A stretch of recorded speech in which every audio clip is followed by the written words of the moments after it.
Assalamualaikum warahmatullahi wabarakatuh. The Honorable Lecturer of the Business English course, namely Mrs. Lina Herlina and friends who I love and I am proud of. First, allow me to introduce myself. My name is Rahma from class 22F. Here, I will present a scientific paper entitled Play Approach in Counseling Guidance to Increase Independence of Elementary School Children. What is guidance and counseling?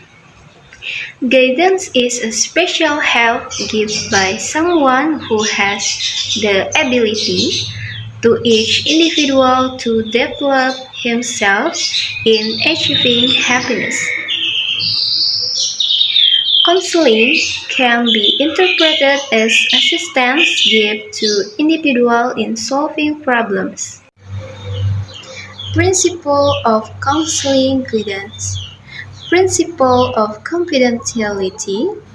Principle of volunteerism. Principle of openness. Contemporary principle. Principle of self-reliance. Activity principles. Principle of dynamism.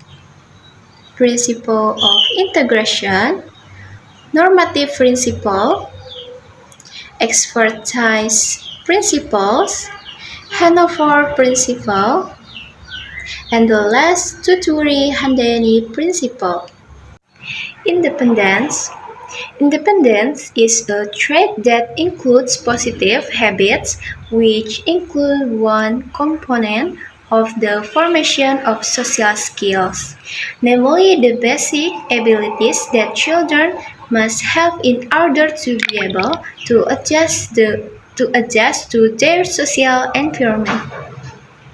It can be concluded that independence is the state of a person who can stand alone and not depend on others. Factors affecting the independence of child. 1. Environment. The living environment faced by a person greatly influences in the development of one's personality. A good community and family environment will shape a person's personality, especially in the field of values and life habits. One's experience will form an attitude in oneself that is preceded by formation of a habit that elicits the same reaction to the same problem. 2. Parenting. The family environment plays an important role in instilling values in children, especially the value of independence. 3 are several parenting styles that parents use in instilling discipline in their children. Normally, the first, authoritarian. Parents have rigid rules in parenting their children, and every violation is subject to punishment. The second, democratic. Parents use discussion, explanation, and excuses that help the child understand why he or she is being asked to obey the rules. And the last, permissive. Parents give attitude, allow every behavior of children, and do not give punishment to children. Parents tend to give their children to find the limits of their behavior. 3. Education.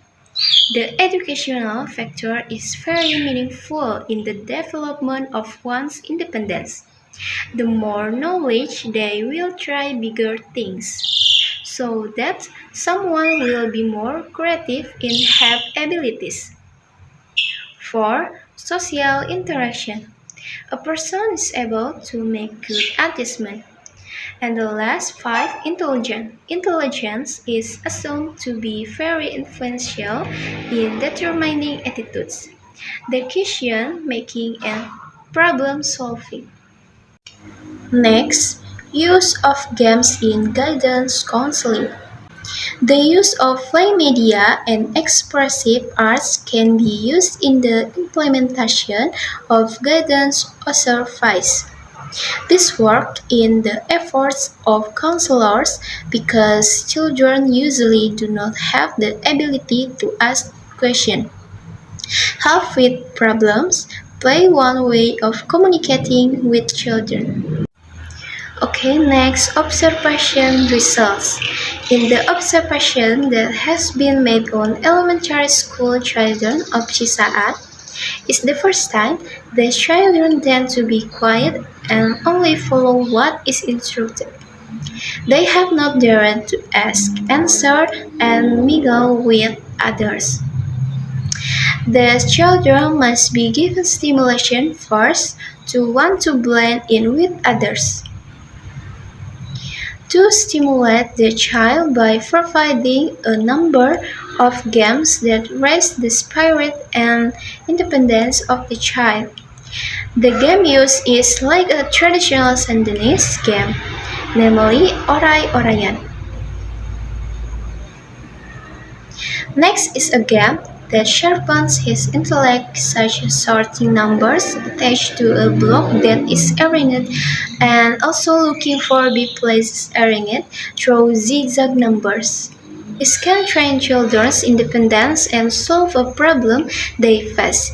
In addition, other approaches such as storytelling in playgroups can also encourage children's independence.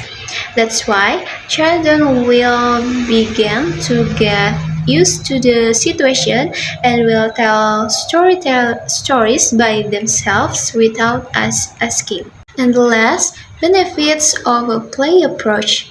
Play approaches in counseling guidance in elementary school are encourage student creativity and imagination, encourage student confidence, improve student ability to solve problems, improve student social skills,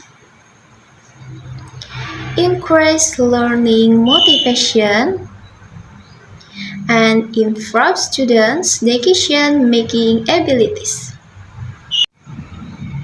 The conclusion from this scientific paper is in the play approach in counseling guidance, children are invited to play while learning and develop social, emotional, and cognitive skills.